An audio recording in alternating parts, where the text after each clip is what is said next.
السلام عليكم، اهلا بكم في فيديو جديد. بعد فوز الاهلي على البلديه في الدقائق الاخيره الدنيا قامت وما قعدتش عند اخواتنا الزملكاويه، اللي يقول لك الاهلي بيفوز بالتحكيم، واللي بيقول لك الاهلي بيفوز بالحظ، وفي شويه كده بيقول لك الاهلي بيفوز بالسحر. لكن ما علينا من كل ده، احنا جايين نرد عليهم واحده واحده. لكن قبل ما ندخل في اي تفاصيل ما تنساش تعمل لايك وسبسكرايب وتصلي على النبي، ويلا بينا نبدا الفيديو.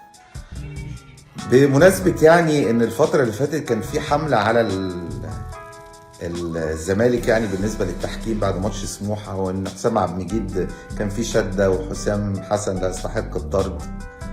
عايز اقول بس حاجة لاصدقائي الاهلاوية اللزاز جدا.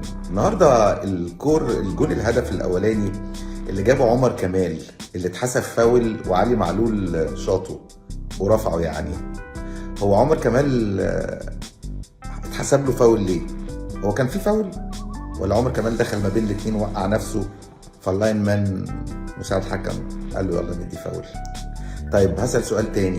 لا ثواني بس يا غندور، قبل ما تسالني السؤال الثاني مش هرد على الاول. انت بتشبه الفضيحه بتاعت حسام عبد المجيد في ماتش سموحه اللي هي ضربه جزاء مستحقه وكل الحكام قالوا ضربه جزاء بفاول لعمر كمال خارج منطقه الجزاء، علشان تقول ان الاهلي اخذ فاول مش فاول وجاب منه هدف. يعني عشان مش لاقي حاجه تشكك فيها في الهدف بتقول ان اللعبه اصلا من الاول ما كانتش فاول ومحدش كلم عمر كمال. حضرتك الزملكاوي اللي بتتكلم عن الفاولات وضربات الجزاء، وانت وانا واي حد في مصر واي حد في العالم بيفتح التلفزيون على ماتش الزمالك بتلاقي احمد سيد زيزو بيشوط ضربه جزاء.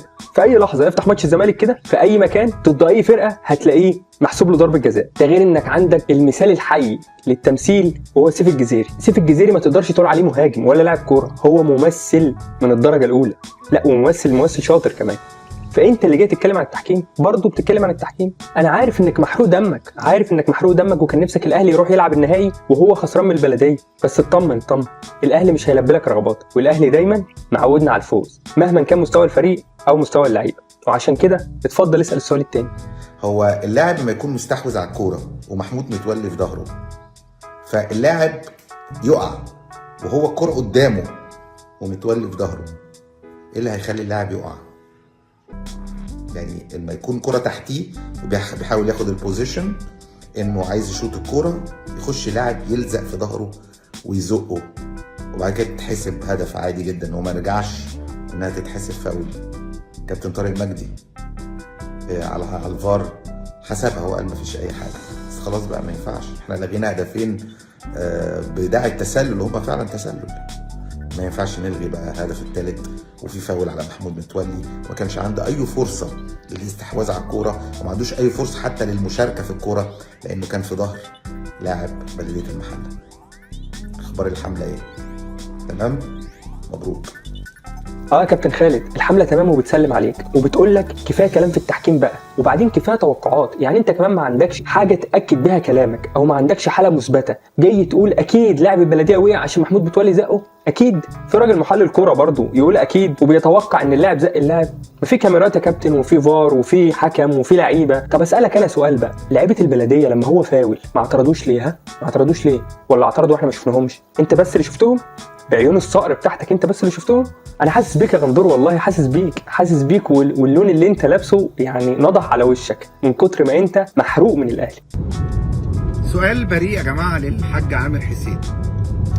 دلوقتي الدوري المصري مش مترتب خالص، بنلعب من غير ترتيبات. نمرة 2، امبارح انت خليت الاهلي يلعب مع البلديه في المحله، والبيراميدز يلعب مع المصري في استاد برج العرب، والاهلي لعب 15 ماتش منهم 3 ماتشات مكرره مع الاسماعيلي ومع الجونه ومع البلديه، ونفس القصه بالنسبه لبيراميدز. طب يا حاج عامر، دلوقتي الاهلي وبيراميدز ما لعبوش مع بعض خالص، ليه ما خلتش ماتش الاهلي وبيراميدز امبارح يلعبوا مع بعض وبقى في القاهره، ولا ده يسافر المحله ولا ده يسافر برج العرب؟ وبدل ما تلعب ماتشات مكرره تلعب ماتشات لسه ما اتلعبتش من اول الموسم، ولا الماتشات الاسهل نبتدي بيها زي كل سنه بالاختيار، النادي بيختار النادي اللي هو يلعبه. حضرتك ليه ما لعبتش الاهلي مع بيراميدز؟ ليه بجد والله؟ مش ده تنافس؟ مش في المصري جاي من بعيد بيحاول ينافسهم، وزد جاي من بعيد بيحاول ينافسهم، والزمالك بينافسهم طب ما يلعبوا مع بعض يا حاج عامر قبل ما تلعب الماتشات الجديده، وكان في فرصه ان هم يلعبوا امبارح مع بعض. يا ترى ايه السبب؟ منتظر ردك يا حاج عامر. السلام عليكم. خالد الغندور بعد ما اعترض على اهداف الاهلي واعترض على التحكيم واعترض على كل حاجه، جاي دلوقتي بيعترض على جدول الدوري وبيقول لك الاهلي مظبط الماتشات لنفسه. يعني ايه؟ يعني بيلعب الماتشات السهله الاول ومخلي الصعب في الاخر عشان يكون حسم الدوري. طب ازاي يا كابتن خالد؟ ممكن تفهمنا؟ قال لك ايه؟ الاهلي ليه ما لعبش مع بيراميدز بدل ما يروح يلعب مع البلديه في ملعبه قدام جمهوره؟ طب ما انت بترد على نفسك. يعني لو الاهلي مظبط لنفسه كان يلاعب بيراميدز في القاهره بدل ما يسافر ويجهد اللعيبه. المنطق يعني بيقول كده. الاهلي لعب 100 دقيقه قدام البلديه وعمل رومونتادا، يعني كان ماتش صعب ما كانش سهل يعني. وكفايه بقى نظريه المؤامره الكونيه اللي انت عايش فيها دي ومعيش الناس فيه، عاوز تقنعهم باي طريقه من الطرق ان الاهلي بيفوز بالتحكيم، ولو ما فازش بالتحكيم بيفوز بحاجات غير التحكيم. بسم الله الرحمن الرحيم. السلام عليكم ورحمة الله وبركاته. فوز بصعوبة بالغة، النادي الأهلي يفوز على بلدية المحلة بصعوبة. بلدية المحلة النهاردة فريق مجتهد وعلى قد الإمكانيات، قدر إن هو يحرج النادي الأهلي لغاية 107 أو 108 دقيقة حاجة زي كده. يعني بصراحة مباراة ما تطمنش إن أنت مقبل على مباراة صعبة زي مباراة الترجي. فانت اداء النهارده وتشكيل النهارده وعك الراجل وعجنه انا مش مستغرب ان الكابتن رضا طالع ينتقد الاهلي والمدير الفني بتاع الاهلي ولاعيبه الاهلي، مش مستغرب ده خالص. لكن اللي مستغربه ان هو بينتقد وبيقول كده على الاهلي وهو عامل رومونتادا وكسبان ماتش على ارض البلديه وماتش صعب جدا، وكمان الاهلي كان عامل روتيشن كبير في الفرقه وفي لعيبه كتير مريحه وعمل تبديلات كتير، وبيقول لك ان اداء الاهلي ما يطمنش وبيحاول ينقص من فوز الاهلي باي طريقه. بيعمل كل ده بقى قبل نهائي افريقيا، قبل الاهلي ما يروح يلعب نهائي افريقيا. الغريب واللي لازم تاخد بالك منه ان الكابتن رضا بعد خساره الزمالك مباراه الذهاب في نهائي الكونفدراليه طلع وقال لك انا مبسوط جدا من الفوز، انا مبسوط جدا باداء اللعيبه والنتيجه مرضيه وان شاء الله يقدروا يرجعوا على ارضهم. كابتن رضا الزمالك راح هناك شال 2 وجاه هدف صدفه، يعني الهدف اللي الزمالك جابه هناك ده هدف صدفه، واداء اللعيبه كان سيء جدا وكان ممكن يشيلوا الثالث والرابع، والمدير الفني اخطا في حاجات كتير. طلع تقول عليهم بعد الخساره برافو وشابوه، وجاي على لعيبه الاهلي اللي كسبت مباراه مش على ارضها في وسط جمهور الفرقه الثانيه وعاملين رومونتادا 2-1 تقول عليهم الاداء مش مستقر والفرقه ما تطمنش. والله ليكم انتوا التعليم. انت بتعك ومحظوظ، واحمد ربنا ان انت ماسك الاهلي، واحمد ربنا ان النادي الاهلي عنده جماهير وهي خسرانه بتشجع ومخليه اللعيبه في الملعب بتموت عشان تشجيعها، مش عشان كورتك ولا عشان فنياتك ولا عشان شخصيتك الجهنميه او لمساتك السحريه او ان انت عندك رؤيه في التغيير والتشكيل وكل. انت والله العظيم زي ما انا قلت انت فاضي فنيا، ولكن احمد ربنا ان انت ماسك فرقه بقيمه وقدر وجماهير النادي الاهلي. انت النهارده لو البلديه اخر 5 دقائق ده كانت واقفه على رجليها صح ما كنتش هتكسب. يعني انت عملت تغييرتين كويسين وقمت جاي منزل مودست مضيع واحده، ما تضيعش. هتقول لي جاب الجون الثالث، ده راجل في قلب على الخط يا جدعان، مش عايزه يجيب الكره جون.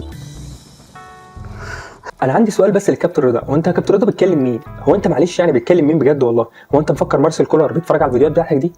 انت مفكر مارسيل كولر المدرب الاهلي سايب بقى الدورات اللي بياخدها وسايب التدريبات وسايب دراسه الفرقه اللي رايح ينافسها في النهائي وسايب كل ده وقاعد كده فاتح اليوتيوب ومستنيك تنزل فيديو عشان يشوف انت هتقول عليه ايه؟ بجد والله انت متخيل ان هو ممكن يتفرج عليك اصلا؟ طب لو هنفترض ان هو اتفرج عليك، هو راجل سويسري هيفهم الكلمات اللي انت بتقولها دي؟ يعني هيفهم الكلام اللي انت بتقوله ده احنا لو جبنا له مترجم درجه ثالثه مش هيعرف يفهمه الهجص اللي انت بتقوله. هتقول لي ما احنا بنهاجم، انت طبيعي تهاجم، بس كل الهجوم بتاعك عشوائي، مفيش ان هو منظم، هي تك تك تك واحده يحط في دماغه الجون يطلع تيجي في العارضه من فوق العارضه، كل الكلام ده. الشوط الاولاني كله الهجمه الوحيده بتاعت اكرم توفيق عمل ضغط، راحت لكهربا حطها على طول لبيرستا وحطها الجون طلعها، هي دي.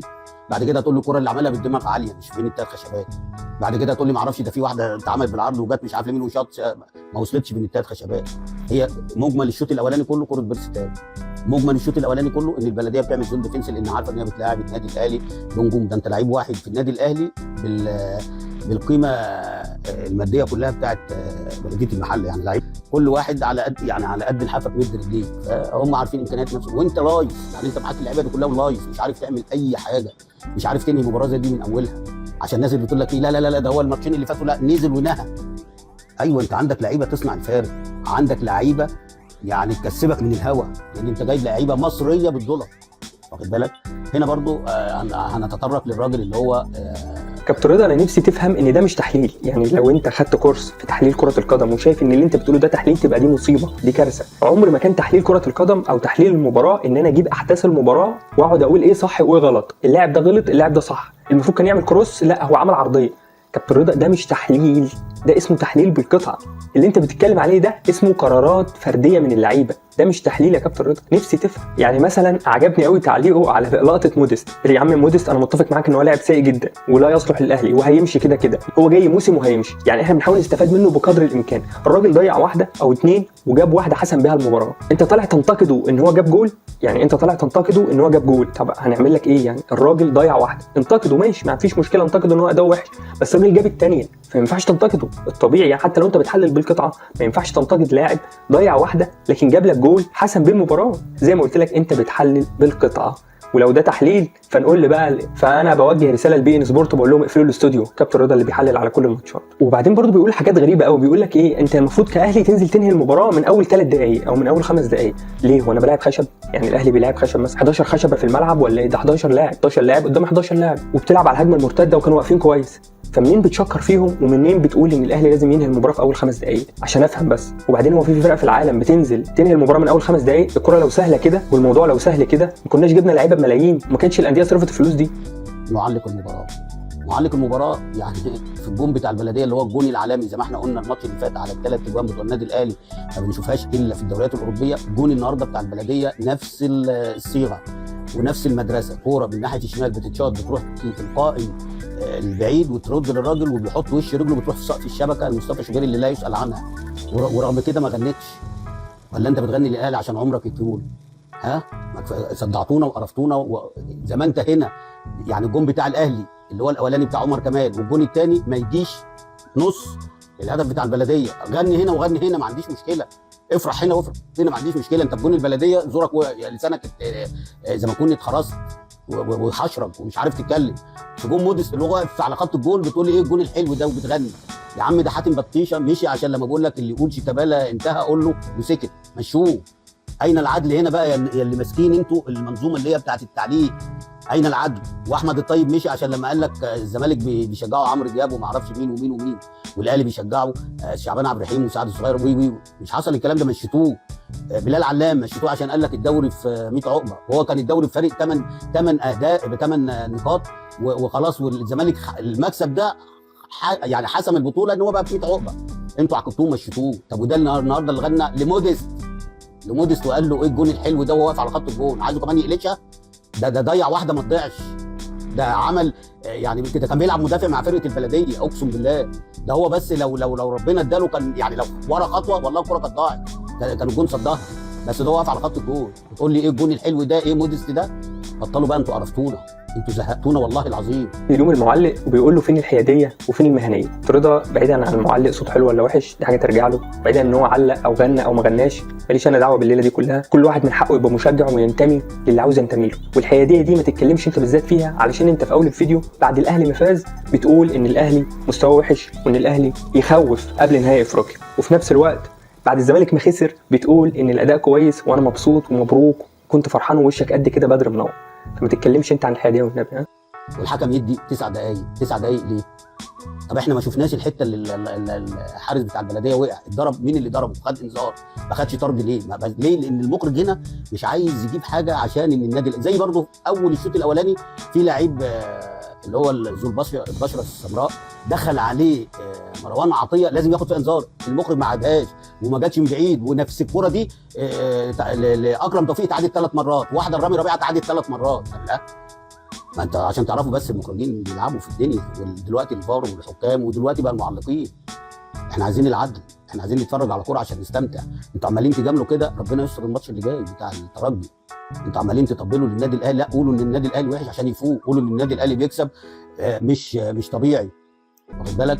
لا مش هو ده النادي الاهلي، مش هو ده اللي يطمنا قبل ماتش الترجي، انما كله لازم يطبل كله، ولما يجي يحصل حاجه يطلعوا زي الكلاب السعرانه لما نيجي نقول ايه لا ده المدرب ولا النادي الاهلي وحش النهارده عشان يا كله يطلع ويهاجمنا والفيديوهات يعني تتعمل علينا والفلوس تدفع وده يقول لك ده جاهل بالفار اللي هو اصلا ما عندوش فكره ان هو الراجل اصلا اللي عليه احكام قد كده، واخد بالك، اللي هو اصلا بايع نفسه. كالعاده الكابتن رضا لما بيتزنق بيبدا يرد بحاجات تانية زي بقيه الزملكاويه، بيردوا بحاجات تانية ويبدا يشككوا في ذمه الناس وفي ضميرهم، بيقول لك اللي بيردوا علينا دول بياخدوا فلوس، يعني احنا بناخد فلوس؟ والله يا كابتن احنا ما بناخدش فلوس، والله لا باخد فلوس من حد ولا ليا علاقه بحد. انا بطلع ارد عليك من منطلق ان انا مشجع اهلاوي وبحب فرقتي وانت دايما بتشكك فرقتي وعاوزها تقع وخلاص، ده المنطلق اللي انا برد عليك منه. تعالى لي بقى للنقطه بتاعه الحكم، بتقول ان في فاول على مروان عطيه وانذار وما تعادش والمخرج ما عادوش. طب حضرتك شفت التدخلات اللي حصلت على اكرم توفيق؟